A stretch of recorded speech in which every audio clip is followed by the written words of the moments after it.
በሀገራችን ኢትዮጵያ ሴት ተዋናዮች በቀላሉ ሀብታም ሲሆኑ ማየትም በተደጋጋሚ የሚስተዋልና የተለመደ ነገር ነው። አንድም ዝናቸውን ተጠቅመው የተለያዩ ስራዎችን በመስራት አንድም ውበታቸውን ተጠቅመው ሀብታም በማጥመድ ወደ ሀብት ማማም ይወጣሉ። እንደሚታወቀው በሀገራችን ፊልም በመስራት የሚከፈል ገንዘብ እምብዛም እንደሆነ ሁላችንም የምናውቀው ነገር ነው። እኛም በዛሬው ቪዲዮአችን መሰረት በአጋጣሚ ወደ ሚዲያ መጥተው ባላሰቡበት መንገድ አጋጣሚ በመጠቀም ሀብታም የሆኑ 8 የሀገራችን እንስቶችን አነጋጋሪ ዝናቸውንም ይዘንላችሁ መጥተናል። እናንተ ቤተሰቦቻችን ማን ዝናውን በመጠቀም የተሻለ ሀብት ያካበተ ይመስላችኋል? ለምንስ ወንዶቹ በሴቶቹ ልክ ሀብት ማካበት ተሳናቸው? እያልን እኔ ወደ ጉዳይ አልፋለሁ። ሐሳባችሁን አጋሩን እያልን በቀጥታ ወደ ቪዲዮአችን እናልፋለን። ቻናላችን ሰብስክራይብ እንድታደርጉ ዘንድ በትህትና እየጠየቅን እኔ ወደ 8ቱ በደረጃ የምነግራችሁ ይሆናል። 8ኛ በነአን ህድሩ። በብዙዎች ዘንድ ተወዳጅነትን ያተረፈችው ይህች ውብ እንስትም የኪነ ጥበብ ዓለሙንም ከተቀላቀለችው ብዙ ሀብትን ካከማችሁ ውብ ኢትዮጵያውያን አርቲስቶችም አንዷ ናት። ከዚህም ጋር በስፋትም ያስተዋወቃት ስራዋም እሱ ባለው ይታዩ ሙዚቃ ማር የተሰኘው ቪዲዮም ቢሆንም ግን በአጎቷ ልጅ ግፊትነትም ቀደም ብላ ማስታወቂያ ስራዎችንም ስትሰራም ነበር። የመጀመሪያ ክፍያዋም 480 ብር ብቻም ነበር። ግን ከዛም በኋላም የተለያዩ ፊልሞች ላይም በመሳተፍ ስሟን ከፍ ያደረገችው ይቺ እንስትም በርካታ የተለያዩ ድርጅቶች አምባሳደር በመሆንም ብዙ በርካታ ገንዘቦችንም በመፈራረም የኢንፊኒክስ አምባሳደርነትን ጨምሮ የተለያዩ ድርጅቶችንም አምባሳደር በመሆንም በአሁኑ ሰዓትም ሚሊዮኖችን ከካዝናዎቿም በማስገባት ላይም ትገኛለች። አንዱ የተንደላቀቀ ኑሮ የሚኖሩ ኢትዮጵያውያን አርቲስቶች መሃልም በቀዳሚነትም ስመጥር ናት። እኛም በዝርዝራችን መሰረት 8ኛ ደረጃ ላይም አስቀምጠናታል። 7ኛ ዕፀ ሕይወት አበበ።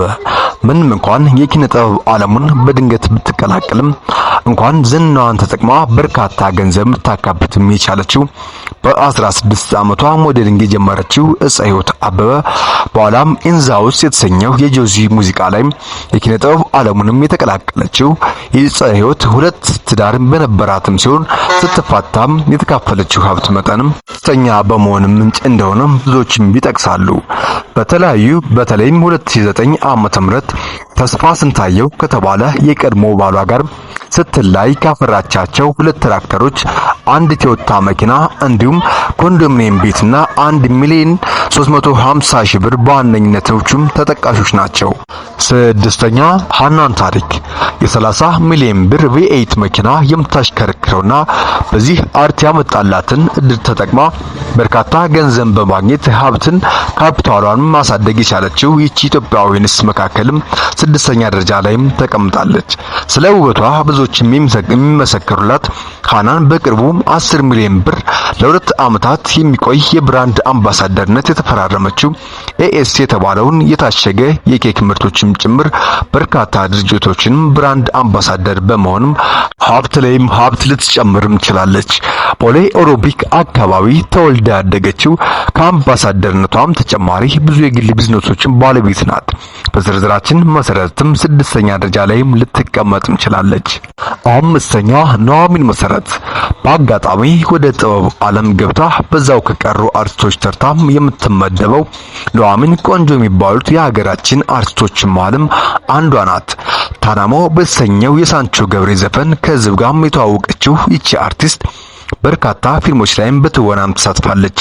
እንዲሁም በጣም በአጭር ጊዜ ውስጥም እንደነ ታሪኩ ባባ፣ ብርሃኑ ማንዴላ፣ ደረጀና ከመሳሰሉ የሀገራችን አርቲስቶች ጋርም አብራ ለመስራትም ችላለች። እንዲሁም አይቴል ሞባይልን ጨምሮ የተለያዩ ብራንድ አምባሳደርነትም በመሆንም በአጭር ጊዜ ውስጥም ውበቷና አርትን ያመጣላትን በመጠቀም በርካታ ሀብቶችንም ታከማችም ችላለች። 4ኛ ዋንትያ ሰለሞን። በሀገራችን ኢትዮጵያ ችግር ላይ ያሉ ሰዎችን መመልከትም ብዙም ብርቅ አይደለም ቢባልም ማጋነን አይሆንም። ከነችግሩ ህይወቱን እስከ መጨረሻው ለመግፋት ይገደዳል። በአንድ ወቅትም ችግር ገጥሟት ከህዝብ ገንዘብ ይሰበሰብላትም አሁን ላይ ግን እጥፍ አድርጋ መመለስ የምትችልበት ሀብትም ልታካበትም ችላለች።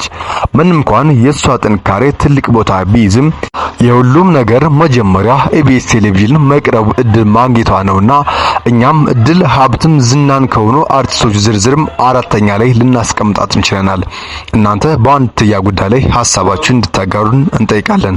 ዋንትያን ሀብታም ያደርጋት ጠንካራ መሆኗ ነው ወይስ ብዙዎች ያላገኙትን መልካም ዕድል ማግኘቷ ነው? ከአንድ እስከ ሶስተኛ ያዝንላችሁን እንስቶችም እናወራችኋለን። እስከ መጨረሻው ድረስ አብራችሁን ቆዩ። ቻናሌን ሳብስክራይብ ካላደረጋችሁ ሳብስክራይብ በማለት አብራችሁን ትንሽ ዝለቁ። ሶስተኛ ሳሮን አየለ። ምንም እንኳን በአሁኑ ሰዓት ሀገር ቱርክ ብትሆንም በአንድ ወቅት ግን ሀገር አልበቃት ብሎ የተለያዩ ጊዜያትም መነጋገሪያ አርዕስቶንም ሰንብታም ነበር። በድንገት የአርቱን ዓለም የተቀላቀሉት መሃልም ቀዳሚዋን ተጠቃሽ ናት። በብዙዎች መቀመጫዋን ተጠቅማ እንጂ ምንም የኪነ ጥበብ ሆነ ተሰጥኦ የላትም ሲሉ ይተቿታል። ሆኖም ሁሉም ስራዎቻችን በሙዚቃ ቪዲዮና ፊልሞችም ጭምር ዝናን ከማግኘትም በተጨማሪ ሀብታሞችን የውጭ ሀገር ዜጎችን ትኩረት በማግኘትም ሀብታም ልትሆንም ትችላለች። በታሰረችበት ቱርክም ጥሩ የሚባል ቡቲክ በመክፈትም ስራም እንደነበራትም ከቅርብ ሰዎችም ሰምተናል። ሁለተኛ ዳናይት መክብብ። ዳናይት በጭራሽ ዝነኛ የመሆን ሐሳብ ሆነ ፍላጎት አልነበራትም። ወደ ዝነኝነቱ ዓለም የመጣችበት አጋጣሚም ስትነግረን የቃና ቴሌቪዥን ማኔጅመንት ዳይሬክተር ናዝራዊት ገብረስላሴ በአጋጣሚ ዳናይትን ኢንስታግራም ላይ ያያታል። ዳናይትም እንደ ሁሉም ከ1 ሚሊዮን በላይ ተከታይ አልነበራትም። 4000 ተከታዮች ብቻም ነበሯት። በወቅቱ የቃና ቴሌቪዥን ስርጭቱን ሊጀምር በዝግጅት ላይ ነበር። ለጣቢያው የምትሆን ካስት በማፈላለግም የነበረው ናዝራዊት መታ እንድትሞክር ይፈልግና ያወቁትን ሰዎችም ይጠይቃል። ዳናይትም ህልምም ፍላጎትም አልነበራትምና የመጀመሪያ ፍላጎትም ስላልነበራት ነበር ዝም ብዬ ሄጄ ልምጣም ብላ የመጀመሪያ ኢንተርቪው ብታደርግም ግን ተመልሳ ለመሄድም ፍላጎት አልነበራትም። ኋላም ላይም ታላቂቷ ግፊትና ጉትጎታም ከረጅም ጊዜም በኋላ ወደ ቃና ቴሌቪዥን በመሄድም እድለኛ ሆና #ታይም የተባለ ፕሮግራም አቅራቢ በመሆንም ትጀምራለች።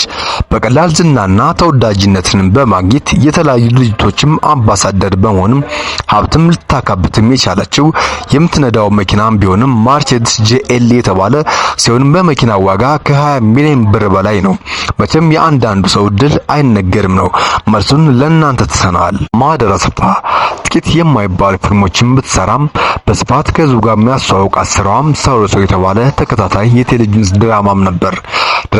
በድራማ አማካኝነት ተወዳጅነትን ያገኘችው ማህደር በወቅቱም የኢትዮጵያ ሀብታም ሴት አርቲስት እሆናለሁ የሚል ግምትም ጭራሽ አልነበራትም። ሀገራችን ቁጥር 1 ልጥጥ ባለ ሀብት ልትተዋወቅም ቻለች። ከአላሙዲ ጋር የተዋወቀችበትን አጋጣሚ ሙሉ ታሪኩን በሌላ ቪዲዮ እመለስበታለሁ። አውቀችው በአጋጣሚ ሙሉ ታሪኩን በድንገት በመቀየር በአሁኑ ወቅትም ሸራተን ሆቴልን ጭምር በርካታ ሀብቶችም በስሟም ሊገኝም በቅቷል። ሀብት ማማ ላይ የተቀመጡ ሴት አርቲስቶች ታዋቂነትም በዋነኝነትም ግንባር ቀደም ተጠቃሽ ናት። ውድ ቤተሰቦቻችን የዛሬው ቪዲዮን እዚህ ላይ ያበቃው። ሐሳብ አስተያየታችሁን ኮሜንት መስጫ ሳጥን ላይ አጋሩን እያልን እስካሁን ድረስ አብራችሁን ስለቆያችሁ ከልብ እናመሰግናለን። ቻናላችንን ሳብስክራይብ እያደረጋችሁ ቤተሰብ ይሁኑ።